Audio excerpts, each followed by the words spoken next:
Greater Hyderabad municipal corporation के 300 divisions हो गए, फाइनल नोटिफिकेशन जारी। ग्रेटर हैदराबाद म्यूनसिपल कॉरपोरेशन की जानिब से डिवीजन्स की नई हदबंदी से मुतालिक फाइनल नोटिफिकेशन जारी कर दिया गया है। नोटिफिकेशन के मुताबिक डिवीजन्स की तादाद बढ़ाकर 300 कर दी गई है, जबकि मौजूदा 6 जोन्स को बढ़ाकर 12 और पहले से कायम 30 सर्कल्स के 60 सर्कल्स में तब्दील कर दिया गया है। हुकाम के मुताबिक सर्कल दफातर की सतह पर नए जोन तश्कील दिए जाएंगे।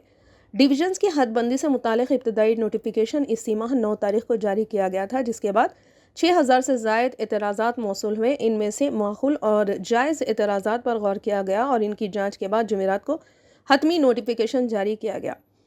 हतमी फैसले के मुताबिक अब नए जोन्स के मुताबिक शमशाबाद, गोलकुंडा, मलकाजगिरी, उप्पल, खुदबुल्लापुर और राजेंद्र नगर कायम किए जाएंगे। हुकाम का कहना है कि इस नई तकसीम से शहरी इंतज़ामिया को मज़ीद मौसर बनाने में मदद मिलेगी। वाज़ेह है कि ग्रेटर हैदराबाद म्यूनसिपल कॉरपोरेशन में 150 डिवीजन्स थे, जो अब बढ़कर 300 हो गए हैं। हालिया दिनों में हुकूमत ने मज़ाफ़ात की 27 बल्दियात और कॉरपोरेशन को हैदराबाद में ज़म कर दिया था।